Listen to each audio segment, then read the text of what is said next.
ચાલો મિત્રો, આજે આપણે પનીર મસાલા ઘરે આસાનીથી એકદમ ઘરેલ જેટલી સામગ્રી હોય એટલી સામગ્રી બનાવીને રેડી કરીશું તો એકદમ આસાનીથી 4-5 જ મિનિટમાં બનીને રેડી થશે પનીર મસાલા।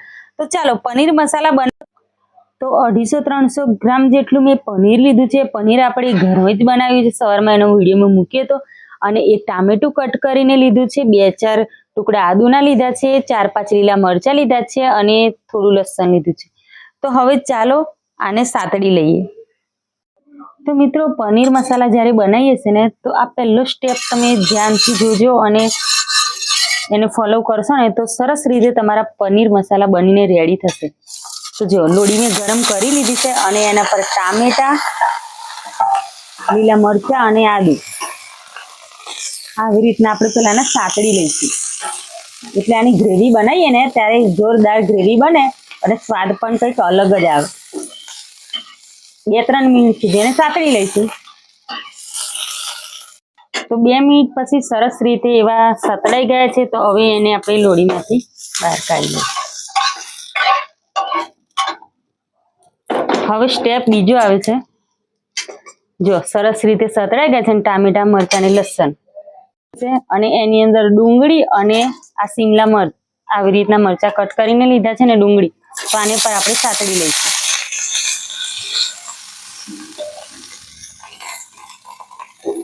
તો ધીમે ધીમે મેં સતળાવા દઈશું એટલે નરમ પડી જાય।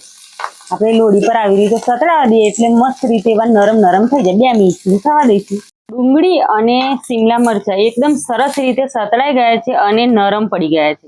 તો આને વધારે આપણે બાળવાના નથી, આવી રીતના જો હવે આને કાઢી લઈશું અલગ થાળીમાં। તો ફરી આપણે તવી મૂકી દઈશું। જો તો ચાલો મિત્રો, લોડીની અંદર ફરી આપણે તેલ રેડી દઈશું 2-3 ચમચી જેટલું અને એની અંદર થોડું મીઠું નાખી દઈશું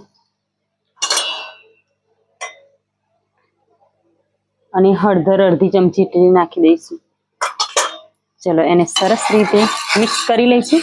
પછી આપણું પનીર એડ કરી લઈશું। જો આ પનીર આપણે ઘરે બનાવ્યું હતું તો એકદમ મસ્ત કલર પણ આવી જશે અને સરસ રીતે પનીર આપણી સતળાઈ પણ જશે। તો મિત્રો, આ 3 જ સ્ટેપ છે। 3 સ્ટેપની અંદર તમે પનીરની સ્ટીક ફોલો કરો તો તમારું પનીર એકદમ પરફેક્ટ રીતે બનશે।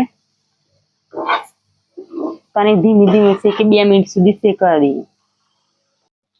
તો જો મિત્રો, કેટલું સરસ પનીર સતળાઈ રહ્યું છે ને, કલર તો જોવા કેટલો મસ્ત કલર આવી ગયો છે। આવી રીતે બંને બાજુ ફેરવી અને શેકાવા દઈશું એટલે નરમ પડી જાય એમ।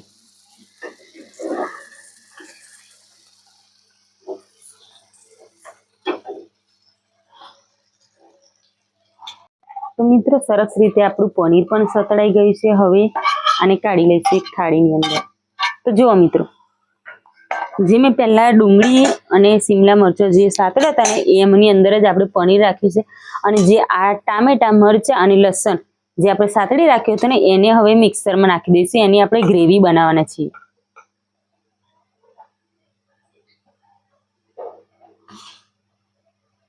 તો જો મિત્રો, આપણે જે મિક્સર જાર લીધું છે એની અંદર ટામેટા નાખ્યા, એમાં 2-3 ડુંગળી નાની મેં કટ કરી લીધી છે। આ ડુંગળીને આપણે સાતળવાની નથી અને કાચી જ રાખવાની। ચાલો હવે આને પીસી લઈએ। ચાલો મિત્રો, મસ્ત મજાની આપણી ગ્રેવી બનીને રેડી છે। જો તો હવે ગ્રેવીને એક બાઉલમાં કાઢી લઈશું। આવી રીતે કેટલી મસ્ત બનીને રેડી થઈ છે ને।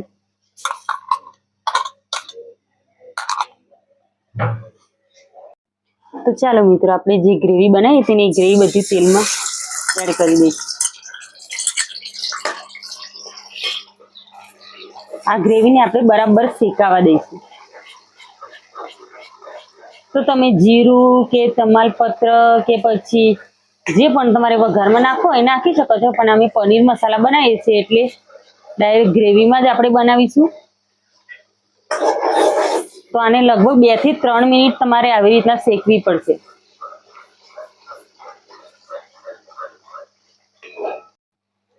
તો મિત્રો જો આ ગ્રેવીનો રંગ એકદમ ગોલ્ડન થવા લાગે છે। જે નીચે બુંદી હતી એ હવે ઉપર તેલમાં તરવા લાગી છે એટલે કમ્પ્લીટ પાકી થઈ ગઈ છે।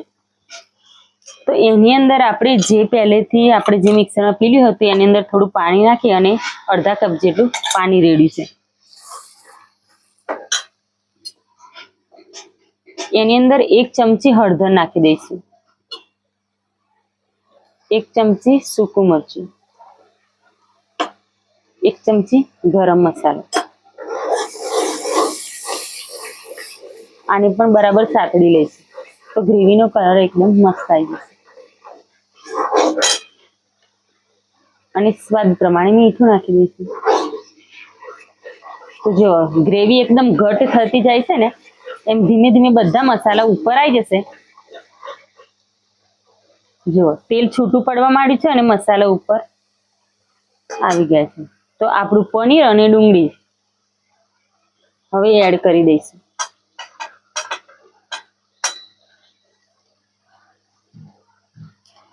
તો મિત્રો હોટલમાં તમે આવું પનીર મસાલા ખાધી હશે પણ ઘરે બનાવીને નહીં ખાધી હોય તો એકદમ સરળ રેસીપી છે, એકદમ સરળ રીતે બનીને તૈયાર થાય છે. તો તમે ઘરે આવી રીતના બનાવી શકો. તો 5 મિનિટ રહેવા દઈશું. તો મિત્રો અંદાજે મેં 2 ગ્લાસ જેટલું અંદર પાણી નાખ્યું છે. તો જો ગ્રેવી એકદમ ઘટ ધીમે ધીમે થતી જશે, એકદમ મસ્ત બનશે. તો હવે એને આપણે 5 મિનિટ સુધી ઢાંકીને ધીમા સેકે રહેવા દઈશું. ચાલો મિત્રો 5 મિનિટ પછી આપણું પનીર એકદમ મસ્ત હોટલ જેવું બનીને રેડી છે. તેની અંદર આપણે નાખી દઈશું લીલા ધાણા.